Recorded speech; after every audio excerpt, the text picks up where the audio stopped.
ವಿದ್ಯಾಚಂದ್ರ Kannada vlogs. ನಂಗೆ ತುಂಬ ದಿನ ಆಯಿತು ಲಾಂಗ್ ವಿಡಿಯೋ ಅಪ್ಲೋಡ್ ಮಾಡೋದೆ, ಆಲ್ಮೋಸ್ಟ್ 1 ಮಂತ್ ಆಯಿತು. ಸೊ ಇವತ್ತು ಅಪ್ಲೋಡ್ ಮಾಡ್ಕೊಳ್ಳೋಣ ಅಂತ ಅಂದ್ಕೊಂಡಿದ್ದೀನಿ. ನಾನಂತೂ ಮಂಗಳೂರಿಗೆ ಶಿಫ್ಟ್ ಆದಮೇಲೆ ಅಂತೂ ಫುಲ್ ಬ್ಯುಸಿ ಆದೆ. ಈ ಪಾಪ ಬೇರೆ ಇದಲ್ಲಲ್ಲ, ಅವಳು ಕೆಲಸನೇ ಆಯಿತು. ಅವಳು ಮಲಗುವಾಗ ಅದಿದ್ದು ಕೆಲಸ ಅಂತಲೇ ಆಗ್ತಿತ್ತು. ಸೊ ಇವತ್ತು ಟೈಮ್ ಆಗಿದೆ, ಸೊ ಅಪ್ಲೋಡ್ ಮಾಡೋಣ ಅಂತ ಅಂದ್ಕೊಂಡಿದ್ದೀನಿ. ಇವತ್ತು ನಾನು ಹೊರಗಡೆ ಹೋಗೋಣ ಅಂತ ಅಂದ್ಕೊಂಡಿದ್ದೀನಿ. ಸ್ವಲ್ಪ ಶಾಪಿಂಗ್ ಇದೆ, ಹಾಗೆ ಇವತ್ತು ನಾನ್ ವೆಜ್ ಸ್ಪೆಷಲ್ ಮಾಡ್ಕೊಳ್ಳೋಣ ಅಂತ ಅಂದ್ಕೊಂಡಿದ್ದೆ. ಸೊ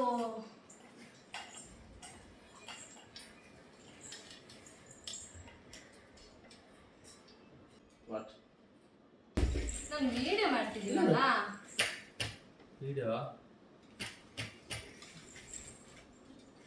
ನೋಡಿ ಇದಕ್ಕೆ ನನಗೆ ಲಾಂಗ್ ವಿಡಿಯೋ ಅಪ್ಲೋಡ್ ಮಾಡಿಕ್ಕೆ ಆಗ್ತಿರ್ಲಿಲ್ಲ.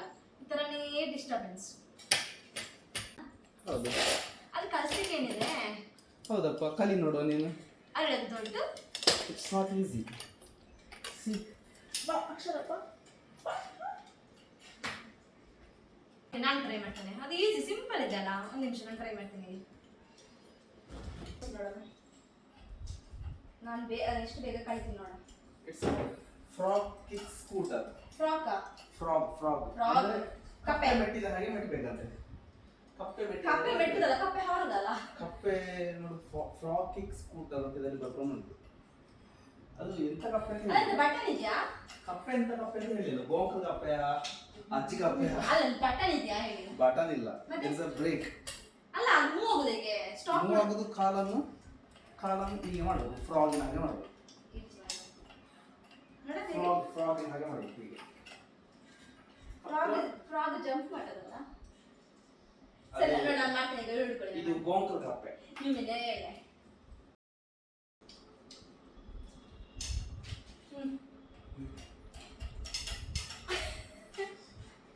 ಹ್ಯಾಂಡ್ಲಿಂಗ್ ಬೇಕು.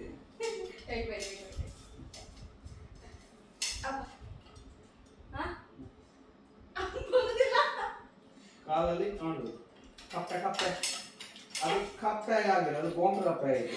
ಅದು ಕಾಲ ಇದೆಯಾ? ಹೋಗುದಿಲ್ಲ ಮುಂದೆ. ಅದು ಮರ ಕಪ್ಪೆ.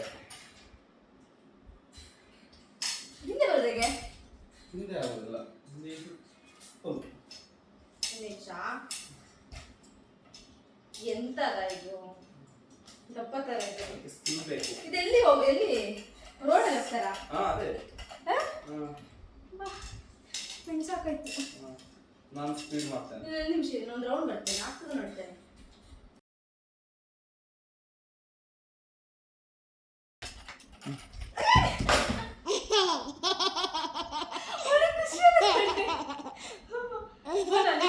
ಸರಿ, ನನಗೆ ನೀವು ತೋರಿಸಿ ನೋಡೋದ್ರಮ್ಮ, ಸ್ಪೀಡ್ ಮಾಡಿದ್ರ. ಈಸಿ, ಏನಿಲ್ಲ. ಕಾಲನ್ನು ಕಪ್ಪೆ ಮಾಡಿದ ಹಾಗೆ ಮಾಡಬೇಕು. ಹೀಗೆ ನಾನು ಸ್ಪೀಡ್ ಮಾಡಿ ತೋರಿಸ್ತೇನೆ. ಮಾಡಿ.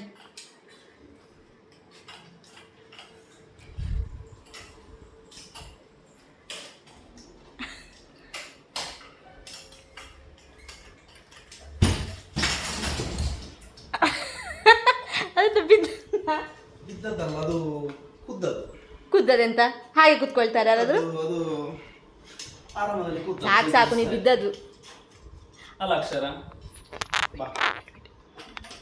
ಎಲ್ಲ ಇದು ನನಗೆ ಆಚೆ ಈಚೆ ಹೋಗ್ಲಿಕ್ಕೆಲ್ಲ, ಮನೆ ಒಳಗಡೆ ಬಾತ್ರೂಮಿಗೆ, ರೂಮಿಗೆ, ಬೆಡ್ರೂಮಿಗೆ ಅಲ್ಲ. ಎಷ್ಟು ಹೋದ್ರೆ ಅಲ್ಲಿ ಒಳಗಡೆ ನೀವು ಮತ್ತೆ ಅದ್ರಲ್ಲೇ ಹೋಗ್ಲಿಕ್ಕೆ ಆಗುದಿಲ್ಲ ಅಲ್ಲ. ಇದೆಲ್ಲ ಹೋಗಿ ಈಸಿ ಆಗ್ತದೆ. ಹೋಗಿ ಅಲ್ಲಿ ಒಳಗಡೆ ಹೋಗಿ ನೀರು ಕುಡಿದು ಸುಮ್ಮನೆ ಕೆಲಸ ಎಲ್ಲದು.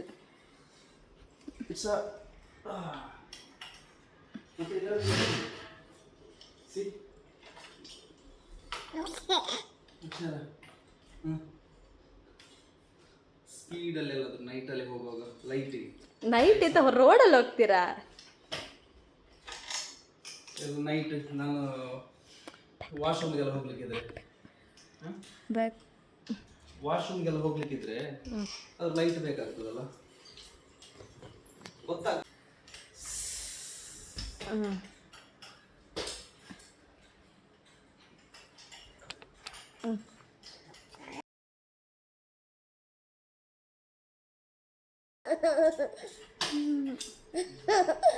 ಇವಳಿಗೆ ನಗು ಬರ್ತಿದೆ. ಈಗ ಟೈಮ್ ಆಯಿತು, ಇನ್ನು ಇವಳು ಸ್ವಲ್ಪ ಮಲಗಿಸ್ತೀನಿ, ಸ್ವಲ್ಪ ಏನೋ ಕಿರಿಕಿರಿ ಮಾಡ್ತಾ ಇದ್ದಾಳೆ. ಸೊ ಮಲಗಿ ಆದಮೇಲೆ ನಾನು ಮತ್ತೆ ಕಂಟಿನ್ಯೂ ಮಾಡ್ತೀನಿ ಬ್ಲಾಗ್ನ. ನಂದು ಈಗ ಊಟ ಆಯಿತು, ಪಾಪು ಕೂಡ ಎದ್ಬಿಟ್ಲು. ಸೊ ಅವಳಿಗೂ ಸ್ವಲ್ಪ ಊಟ ಕೊಟ್ಟೆ. ಆಮೇಲೆ ಹಸ್ಬೆಂಡ್ ಕೂಡ ಹೊರಗಡೆ ಹೋಗಿದ್ದರು. ಸೊ ಅವ್ರು ಬಂದಮೇಲೆ ರೆಡಿಯಾಗಿ ಹೊರಡೋದಂತ ಪ್ಲ್ಯಾನ್ ಮಾಡಿದ್ದೀನಿ. ತುಂಬ ದಿನ ಆಗಿತ್ತು ನಾನ್ ವೆಜ್ ಮಾಡೋದೆ, ಹಾಗೆ ಇವತ್ತೇ ಹೊರಗಡೆ ಹೋಗಿ ನಾನ್ ವೆಜ್ ತಂದು ಮಾಡ್ಕೊಳ್ಳೋಣ ಅಂತ. ಹಾಗೆ ಸ್ವಲ್ಪ ಪರ್ಚೇಸಿಂಗ್ ಕೂಡ ಇತ್ತು, ಹಾಗೆ ಒಟ್ಟಿಗೆ ಮುಗಿಸ್ಕೊಳ್ಳೋಣ ಅಂತ ಅಂದ್ಕೊಂಡೆ. ಸೊ ನಾವೀಗ ಸ್ವಲ್ಪ ಹೊತ್ತಲ್ಲಿ ಹೊರಡ್ತೀವಿ. ಪಾಪುನ ಸ್ವಲ್ಪ ಸಮಾಧಾನ ಮಾಡಿ ಅವಳನ್ನ ರೆಡಿ ಮಾಡ್ಕೊಳ್ಳೋಣ ಅಂದ್ಕೊಂಡೆ. ಆದರೆ ಅವಳು ನನಗೆ ಬಟ್ಟೆ ಹಾಕಲಿಕ್ಕೇ ಬಿಡ್ತಾ ಇರಲಿಲ್ಲ. ಹಾಗೆ ಹೀಗೆ ಹೊರಲಾಡ್ತಾ ಇದ್ಲ. ಹಾಗೆ ಹೀಗೆ ಏನೋ ಸಮಾಧಾನ ಮಾಡಿ ಕೊನೆಗೆ ಬಟ್ಟೆ ಅಂತೂ ಹಾಕಿದೆ. ಹಸ್ಬೆಂಡ್ ಸ್ವಲ್ಪ ಹೊರಗಡೆ ಹೋಗಿದ್ದರು. ಅವ್ರು ಬಂದ ಕೂಡಲೇ ನಾವು ಹೊರಟ್ವಿ. ನಾವು ಅಲ್ಲಿಂದ ಸೀದಾ ಹೊರಟದ್ದು ಸ್ಟೇಟ್ ಬ್ಯಾಂಕಿಗೆ. ಅಲ್ಲಿ ವೆರೈಟಿ ಆಫ್ ದಿ ಫಿಶ್ ಸಿಗ್ತದಲ್ಲ, ಸೊ ಅದನ್ನೇ ಫಸ್ಟ್ ತಗೊಳ್ಳೋಣ ಅಂತ ಹೋದ್ವಿ. ಸ್ಟೇಟ್ ಬ್ಯಾಂಕಲ್ಲಂತೂ ವೆರೈಟಿ ಆಫ್ ದಿ ಫಿಶ್ ಕೂಡ ಇತ್ತು, ಹಾಗೆ ಫ್ರೆಶ್ ಆಗಿ ಕೂಡ ಇತ್ತು. ಸೊ ನಾವು ಇಬ್ಬರೇ ಇರೋದಲ್ಲ, ಹಾಗೆ ತುಂಬ ಏನು ತಗೊಳ್ಳೋದು ಬೇಡ ಅಂತೇಳಿ ನಾವು ಬಂಗುಡೆ ತಗೊಂಡ್ವಿ. ಸೊ ಕ್ಲೀನ್ ಕೂಡ ಅಲ್ಲೇ ಮಾಡಿಕೊಟ್ರು. ಸೊ ಅದನ್ನ ರೆಡಿ ಮಾಡಿಕೊಂಡು ನಾವು ನೆಕ್ಸ್ಟ್ ಚಿಕನ್ ತಗೊಳ್ಳೋಣ ಅಂತ ಹೇಳಿ ಮಾರ್ಕೆಟಿಗೆ ಬಂದ್ವಿ. ಸೊ ಆಗ ಜೋರು ಮಳೆ ಕೂಡ ಬರ್ತಿತ್ತಾ. ಪಾಪು ಹೊರಗಡೆ ಹೋಗಬೇಕು ಅಂತ ಹಠ ಮಾಡ್ತಿದ್ಲು. ಸೊ ಅವಳಿಗೆ ಸುಮ್ಮನೆ ವಿಂಡೋದಲ್ಲೇ ತೋರಿಸ್ತಾ ಇದ್ವಿ. ನಾವು ಮನೆಗೆ ರೀಚ್ ಆಗಬೇಕಾದ್ರೆ ಆಲ್ಮೋಸ್ಟ್ ಈವ್ನಿಂಗೇ ಆಗಿತ್ತು, ತುಂಬ ಲೇಟ್ ಆಗಿತ್ತು, ಟ್ರಾಫಿಕ್ ಬೇರೆ ಇತ್ತಲ್ಲ. ಸೊ ಆಮೇಲೆ ಮನೆಗೆ ಹೋದ್ಮೇಲೆ ಚಿಕನ್ನ ತೊಳ್ಕೊಂಡು ಬಿರಿಯಾನಿಗೆ ಎಷ್ಟು ಬೇಕೋ ಆ ಚಿಕನ್ನ ರೆಡಿ ಮಾಡಿ, ಆಮೇಲೆ ಈ ಕಡೆ ಬಿರಿಯಾನಿ ಪೌಡ್ರಿಗೆ ಸ್ವಲ್ಪ ಮೊಸರು ಹಾಕ್ಕೊಂಡು ಅದನ್ನು ಚೆನ್ನಾಗಿ ಕಲಸಿ ಆಮೇಲೆ ಚಿಕನ್ನ ಸೇರಿಸ್ಕೊಂಡು ಮ್ಯಾರಿನೇಟ್ ಮಾಡಿ ಸೈಡಲ್ಲಿಟ್ಟೆ. ಆಮೇಲೆ ಇನ್ನೊಂದು ಕಡೆ ಸಾಂಬಾರು ಮಾಡೋಣ ಅಂತ ಹೇಳಿ ಮಸಾಲ ರೆಡಿ ಮಾಡಿಕೊಂಡೆ. ಮಸಾಲ ಮಾಡಲಿಕ್ಕೆ ಸಿಂಪಲ್, ಒಂದು 10-15 ಸ್ಪೂನಷ್ಟು ಮೆಣಸಿನ ಹುಡಿ ಹಾಕ್ಕೊಂಡು ಅದಕ್ಕೆ ಈರುಳ್ಳಿ, ಹುಳಿ, ಆಮೇಲೆ ಬೆಳ್ಳುಳ್ಳಿ, ಆಮೇಲೆ ನೀರು ಹಾಕ್ಕೊಂಡು ಫಸ್ಟ್ ಅದನ್ನ ಚೆನ್ನಾಗಿ ಪೇಸ್ಟ್ ಮಾಡ್ಕೊಳ್ಬೇಕು. ಮಸಾಲ ರೆಡಿ ಆದಮೇಲೆ ಅದನ್ನ ಸೈಡಿಗೆ ಇಟ್ಟು ಆಮೇಲೆ ಚಿಕನ್ನ ಒಂದು ಬಾಣಲೆಗೆ ಹಾಕ್ಕೊಂಡು ಅದರಲ್ಲಿ ನೀರು ತೆಗೆಯೋಣ ಅಂತ ಅಂದ್ಕೊಂಡೆ. ಆ್ಯಕ್ಚುಲಿ ಚಿಕನಲ್ಲಿಂದ ನೀರು ತೆಗೆದು ಸಾಂಬಾರು ಮಾಡಿದರೆ ನನಗೂ ನಮ್ಮ ಮನೆಯವರಿಗೂ ತುಂಬ ಇಷ್ಟ ಆಗುತ್ತೆ. ಸೊ ಹಾಗೆ ಮಾಡೋಣ ಅಂತೇಳಿ ಫಸ್ಟು ಒಂದು ಲೋ ಫ್ಲೇಮಲ್ಲಿ ಸ್ಟವ್ನ ಇಟ್ಟು ಹಾಗೆ ಸ್ವಲ್ಪ ಹೊತ್ತು ಬಿಟ್ಟು ಅದಕ್ಕೆ ಸ್ವಲ್ಪ ಅರಿಶಿನ ಹಾಕ್ಕೊಂಡ್ರೆ ಸ್ವಲ್ಪ ಹೊತ್ತು ಕೈ ಆಡಿಸಿದ್ರೆ ಆಯಿತು, ಅದು ನೀರು ಬಿಟ್ಕೊಳ್ಳುತ್ತೆ. ಆಮೇಲೆ ಚೆನ್ನಾಗಿ ನೀರು ಬಿಟ್ಕೊಂಡ್ಮೇಲೆ ಇನ್ನೊಂದು ಬಾಣಲೆಗೆ ಚಿಕನ್ ಸಾರು ಮಾಡೋಣ ಅಂತ ಹೇಳಿ ತಗೊಂಡೆ. ಈ ಚಿಕನ್ ಸಾಂಬಾರು ಮಾಡಲಿಕ್ಕೆ ಒಂದು ಬಾಣಲೆಗೆ ಸ್ವಲ್ಪ ಎಣ್ಣೆ ಹಾಕ್ಕೊಂಡು ಅದಕ್ಕೆ ಈರುಳ್ಳಿ, ಹಸಿಮೆಣಸಿನಕಾಯಿ, ಆಮೇಲೆ ಶುಂಠಿ ಬೆಳ್ಳುಳ್ಳಿ ಪೇಸ್ಟ್ ಮತ್ತು ಟೊಮೆಟೊನ ಹಾಕ್ಕೊಂಡು ಚೆನ್ನಾಗಿ ಫ್ರೈ ಮಾಡಿಕೊಳ್ಬೇಕು. ಅದು ಚೆನ್ನಾಗಿ ಫ್ರೈ ಆದಮೇಲೆ ನಾವು ಆಲ್ರೆಡಿ ಚಿಕನ್ನ ನೀರು ತೆಗೆದಿಟ್ಟಿದ್ವಲ್ಲ, ಸೊ ಅದನ್ನ ಹಾಕ್ಕೊಂಡು ಚೆನ್ನಾಗಿ ಮಿಕ್ಸ್ ಮಾಡಿಕೊಂಡು ರುಚಿಗೆ ಎಷ್ಟು ಬೇಕು ಅಷ್ಟು ಉಪ್ಪು ಹಾಕ್ಕೊಳ್ಬೇಕು. ಚಿಕನ್ನ ಆಲ್ರೆಡಿ ನೀರು ತೆಗೆದಿದ್ದ ಕಾರಣ ಅದು ನೀರು ಬಿಟ್ಕೊಳ್ಳೋದಿಲ್ಲ. ಸೊ ಆಗಲೇ ಮಸಾಲ ನಾವು ಆಲ್ರೆಡಿ ಪೇಸ್ಟ್ ಮಾಡಿತ್ತು ಮಸಾಲ ಹಿಟ್ಟಲ್ಲ, ಅದನ್ನು ಹಾಕ್ಕೊಂಡು ಚೆನ್ನಾಗಿ ನೀರು ಎಷ್ಟು ಬೇಕು ಅಷ್ಟು ಹಾಕ್ಕೊಂಡು ಚೆನ್ನಾಗಿ ಮಿಕ್ಸ್ ಮಾಡಿಕೊಂಡು ಚೆನ್ನಾಗಿ ಕೊದಿಲಿಕ್ಕೆ ಬಿಡಬೇಕು. ಆಮೇಲೆ ಚಿಕನ್ ಚೆನ್ನಾಗಿ ಬೆಂದಮೇಲೆ ಅಲ್ಲಿಗೆ ಆಯಿತು. ಸಿಂಪಲಾಗಿ ಇವತ್ತು ಚಿಕನ್ ಸಾಂಬಾರು ಮಾಡಿದೆ. ಇನ್ನೊಂದು ಕಡೆ ಬಿರಿಯಾನಿ ಮಾಡೋಣ ಅಂತ ಹೇಳಿ ಒಂದು ಕುಕ್ಕರಿಗೆ 2 ಸ್ಪೂನ್ ತುಪ್ಪ, ಆಮೇಲೆ ಚಕ್ಕೆ, ಲವಂಗ, ಸೋಂಪು ಹಾಕ್ಕೊಂಡು ಅದಕ್ಕೆ ಈರುಳ್ಳಿ ಹಾಕ್ಕೊಂಡು ಚೆನ್ನಾಗಿ ಫ್ರೈ ಮಾಡಿಕೊಂಡೆ. ಅದರ ಜೊತೆಗೆ ಹಸಿಮೆಣಸಿನಕಾಯಿ ಕೂಡ ಹಾಕ್ಕೊಂಡೆ. ಅದು ಚೆನ್ನಾಗಿ ಫ್ರೈ ಆದಮೇಲೆ ಅದಕ್ಕೆ ಟೊಮೆಟೊ ಹಾಕ್ಕೊಂಡು ಚೆನ್ನಾಗಿ ಮಿಕ್ಸ್ ಮಾಡ್ಕೊಳ್ಬೇಕು. ಟೊಮೆಟೊ ಸಾಫ್ಟ್ ಆದಮೇಲೆ ನಾವು ಆಲ್ರೆಡಿ ಮ್ಯಾರಿನೇಟ್ ಮಾಡ್ಕೊಂಡಿದ್ದಂಥ ಚಿಕನ್ ಇದೆಲ್ಲ ಅದನ್ನ ಮಿಕ್ಸ್ ಮಾಡ್ಕೊಳ್ಬೇಕು.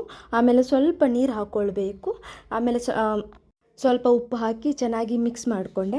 ಆಮೇಲೆ ನಾನು ಇಲ್ಲಿ ಬಿರಿಯಾನಿ ಮಾಡಲಿಕ್ಕೆ 2 ಗ್ಲಾಸ್ನಷ್ಟು ರೈಸ್ ತಗೊಂಡೆ. ಸೊ ಅದಕ್ಕೆ ಎಷ್ಟು ನೀರು ಬೇಕು ಅದನ್ನ ಒಂದು ಬೌಲಲ್ಲಿ ತಗೊಂಡು ಅದನ್ನ ಫಸ್ಟಿಗೆ ಹಾಕ್ಕೊಂಡೆ. ಆಮೇಲೆ ಚಿಕನ್ನ ಚೆನ್ನಾಗಿ ಕುದಿಲಿಕ್ಕೆ ಬಿಟ್ಟೆ.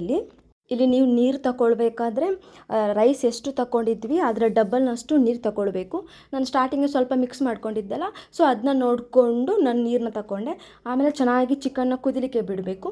ಚಿಕನ್ ಚೆನ್ನಾಗಿ ಕುದ್ದ ಮೇಲೆ ಅದಕ್ಕೆ ನಾವು ಆಲ್ರೆಡಿ ತೊಳೆದಿಟ್ಟುಕೊಂಡಿದ್ದ ರೈಸ್ನ ಮಿಕ್ಸ್ ಮಾಡ್ಕೊಳ್ಬೇಕು. ಚೆನ್ನಾಗಿ ಮಿಕ್ಸ್ ಮಾಡಿದ ಮೇಲೆ ಒಂದು 2ರಿಂದ 3 ವಿಷಲ್ ಬಿರಿಯಾನಿ ಅಂತೂ ತುಂಬ ಚೆನ್ನಾಗಿ ಬಂದರೆ ಸಾಕು. ನಾನು ಇಲ್ಲಿ ಮನೆಗೆ ಬಿರಿಯಾನಿ ಮಾಡಿದ್ದು, ನನಗಂತೂ ತುಂಬ ಇಷ್ಟ ಆಯಿತು. ಆಮೇಲೆ ಬಿರಿಯಾನಿ ರೆಡಿ ಆದಮೇಲೆ ಇನ್ನು ಊಟದ ಟೈಮ್ ಕೂಡ ಆಗಿತ್ತು. ಸೊ ಫಿಶ್ ಫ್ರೈ ಮಾಡೋಣ ಅಂತ ಹೇಳಿ ಫಿಶ್ನ ಆಲ್ರೆಡಿ ನಾನು ಕಲಸಿಟ್ಟಿದ್ದೆ. ಸೊ ಅದನ್ನ ನಾವಿಬ್ಬರೇ ಇರೋ ಕಾರಣ 2 ಸಾಕು ಅಂತ ಹೇಳ್ಕೊಂಡು 2ನ ಫ್ರೈ ಮಾಡಿಕೊಂಡೆ.